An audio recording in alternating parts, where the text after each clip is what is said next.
Hello, kids. Welcome back to our learning channel.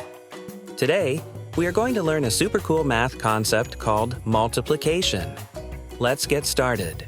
So, what is multiplication? Multiplication is a shorter and faster way of adding groups of equal size. Instead of adding the same number again and again, we can multiply. Isn't that amazing? Let me show you an example. Look at this. We are adding 2 4 times. That's 2 plus 2 plus 2 plus 2, which equals 8. But wait, we can write this in a shorter way using multiplication.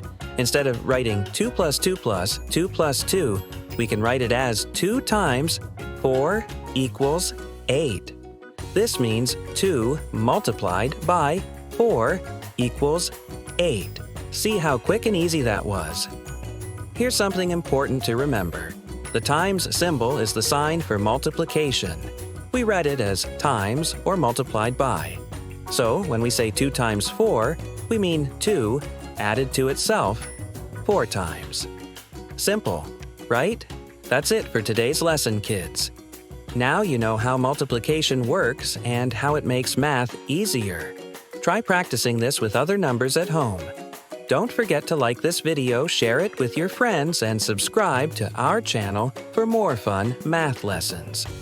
See you in the next video. Bye-bye.